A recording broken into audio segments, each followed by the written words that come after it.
जय हिंद साथियों, राम राम, राधे राधे, नमस्कार। स्वागत है आप सभी का आपके प्यारे यूट्यूब चैनल मैथवी शशांक में।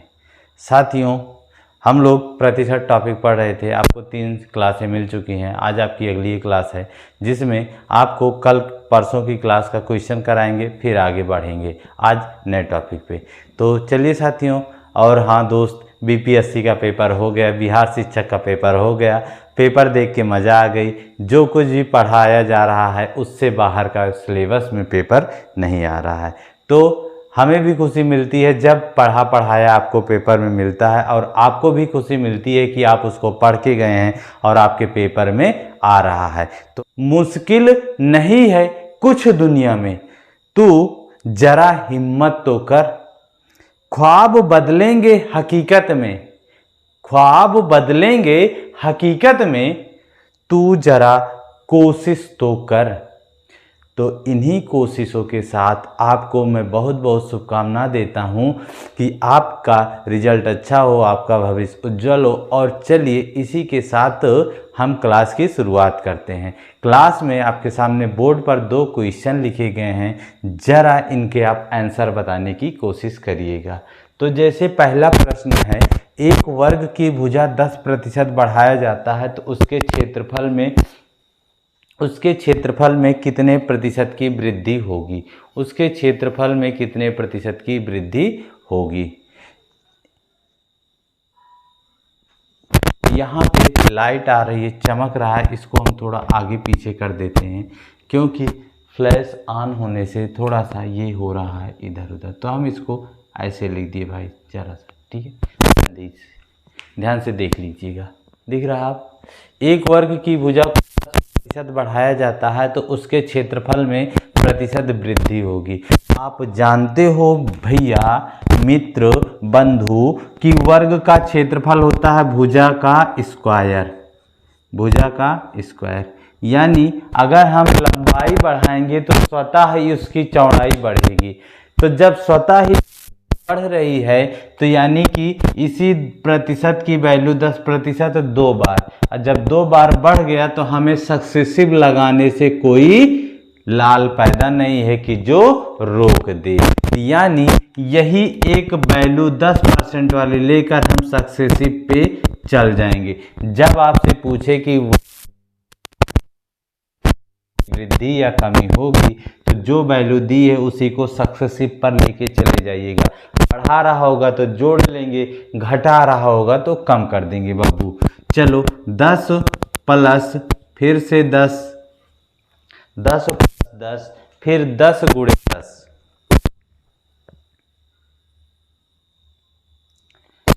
फिर प्लस 10 गुणे 10 बटे 100। 0 से ये 0, ये 0 से 0 कटा, 10 10 20, और 1 1 कम 1 प्लस 1, कितना आ गया? 21% आ गया। कितने परसेंट की वृद्धि हो गई क्षेत्रफल में? 21% की। और आप इसको फार्मूले से जब लगाते तो पहले लंबाई, फिर बाद की, 100 से 10 से 11, 10 से 11, क्षेत्रफल इधर आता, आप कर जाते, ठीक है। तो हम यहाँ पे आपको सक्सेसिव पढ़ा रहे हैं तो कहाँ कहाँ इस सक्सेसिव का यूज होगा वो हमें बताना है। तो कल पिछली आज की क्लास में आपको वर्ग पे करवा दे रहे हैं और आयत पर। अगला क्वेश्चन है, एक आयत की लंबाई 40% और चौड़ाई 30% बढ़ाई जाती है तो आयत के क्षेत्रफल में कितने प्रतिशत वृद्धि होगी?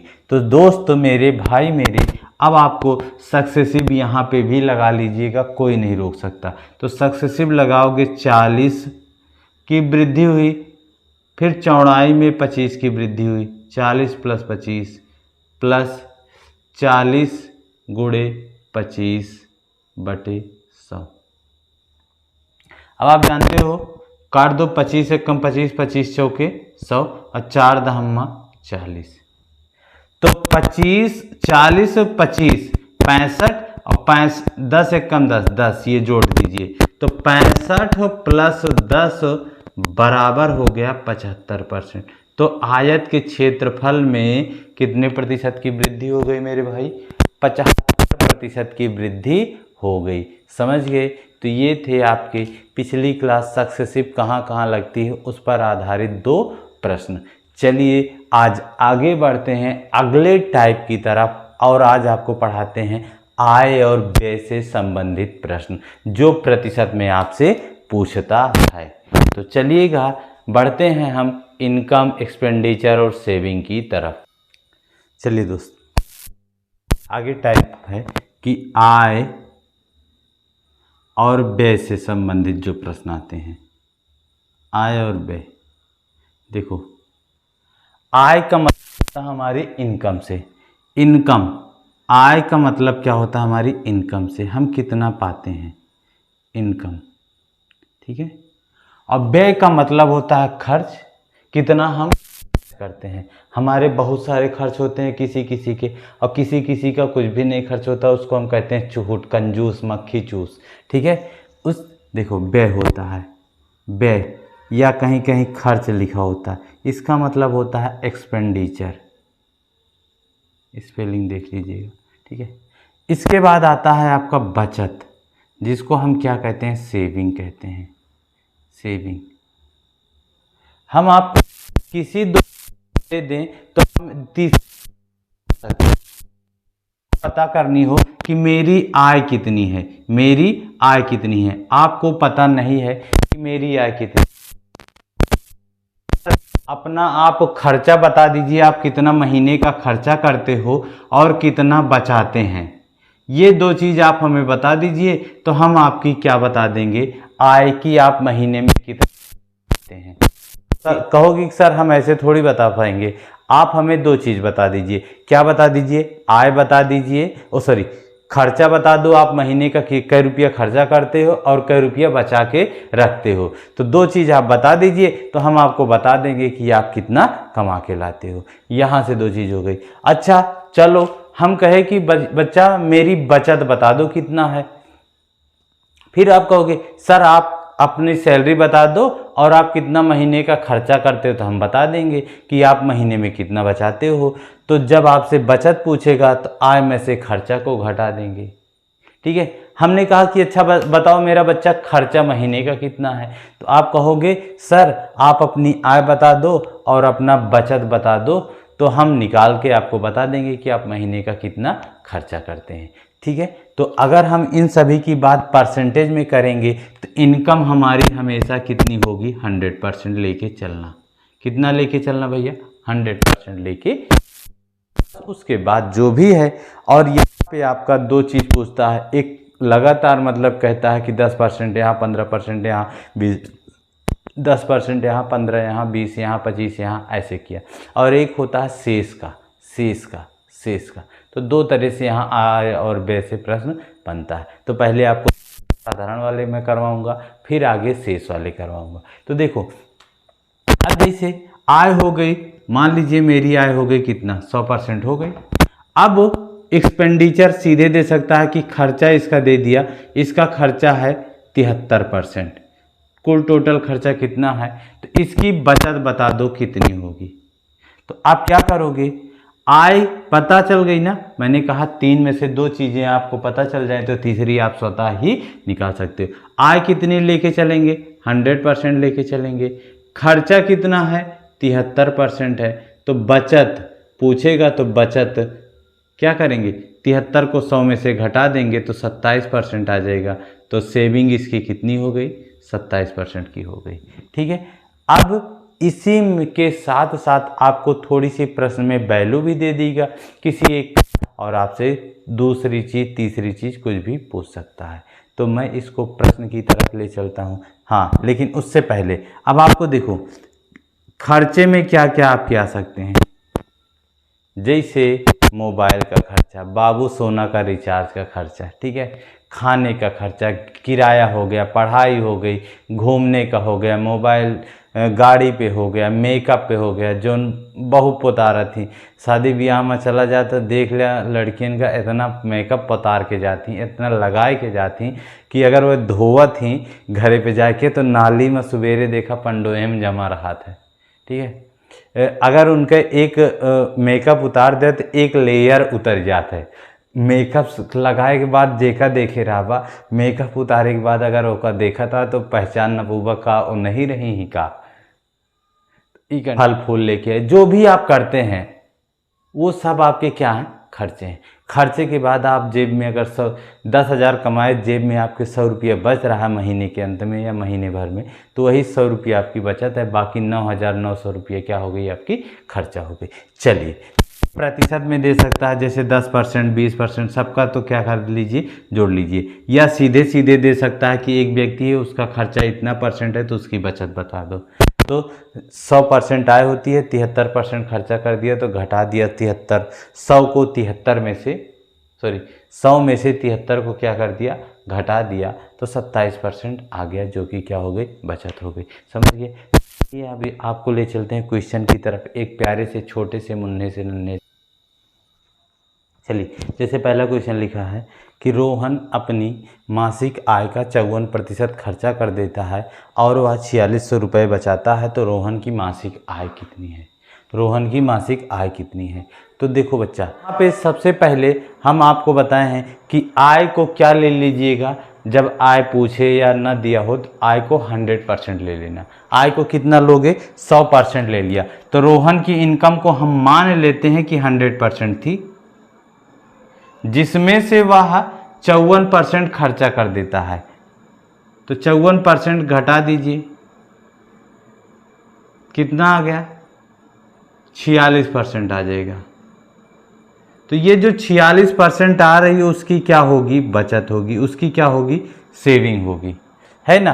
देखो आपको दो चीज़ पता है, एक वैल्यू बचत उसकी रुपए में पता है, लेकिन उसका खर्च प्रतिशत में पता है। तो सेम चीज़ पहले निकाल लेते हैं तभी निकाल सकते हैं।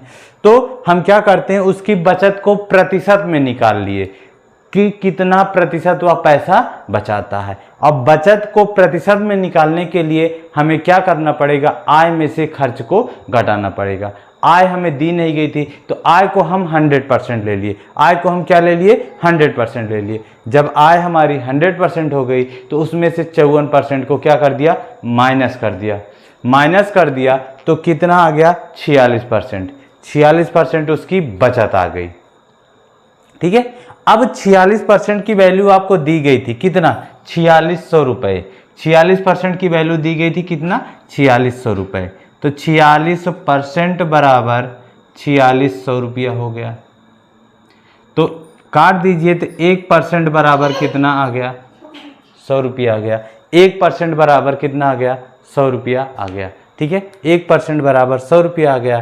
तो उस पूछा था कि रोहन की मासिक आय कितनी है। अब मासिक आय को हम कितना लेके चले थे, 100% लेके चले थे। जब 1% की वैल्यू 100 रुपया है तो आप जानते हो कि 100% का पूछेगा तो 100 से क्या कर देंगे, गुणा कर देंगे, तो कितना आ जाएगा, 10,000 रुपये आ जाएगा। जब कभी भी भैया एक सामान का दाम पता होता है तो एक से ज़्यादा का पूछता है तो हम क्या करते हैं, हमेशा गुणा ही करते हैं। ठीक है, हमेशा क्या करते हैं, गुणा ही करते हैं। तो हम यहाँ पे 1% को एक सामान मान लिए और जिसका 100 रुपया हमें चुकाना था। एक सामान खरीदा, एक कीवी फल खरीदा 100 रुपया की, अब हमें 100 कीवी खरीदना है तो 100 से गुणा कर देंगे तो कितना आ जाएगा, 10,000 आ जाएगा। ठीक है, ये तो था पहला बेसिक का प्रश्न। आगे बढ़ते हैं दूसरे क्वेश्चन की तरफ।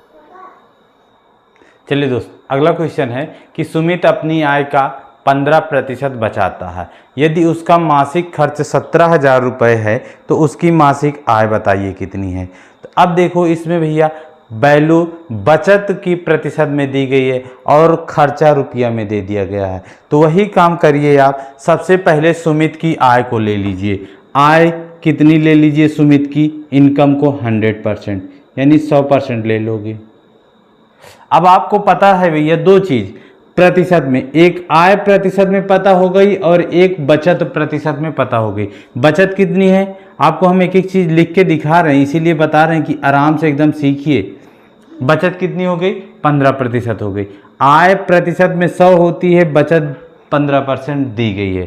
तो एक चीज़ आप बताओ, अब खर्चा नहीं आप बता पाओगे प्रतिशत में उसका, खर्चा नहीं बता पाओगे कि 100 रुपया अगर वो कमाए तो जिसमें से 15 घरे बचा के ले जाए तो 85 का पौवा लगा के गया ना बेटा, नो बेटा। 100 अगर कमाए 15 बचा के घर लेके जा रहा तो 85 का पौवा लगा के गया, पौवा चढ़ा के आई तो अब 85 और 85 की वैल्यू आपको रुपए में दी गई थी 17,000, तो 85% इज इक्वल टू 17,000। तो 1% बराबर 85 से आप इसको काटोगे तो 2 बार जाएगा, 85 दूना 170 होता है और ये 200, 1% बराबर 200। तो आय पूछा 100%, तो 200 से गुणा कर दीजिए तो कितना आ जाएगा 20। में 200 से गुणा कर दीजिए तो कितनी आ गई, सुमित किया है 20,000 रुपये। ठीक है साथियों, तो आज इस क्लास में यहीं तक, शेष इसके आय और व्यय के क्वेश्चन आपको अगली क्लास में कराएंगे। तो तब तक आप हंसते रहें, मुस्कुराते रहें, पढ़ते रहें, आनंदित रहें। फिर मिलेंगे आपको अगली क्लास में। जय हिंद, जय भारत।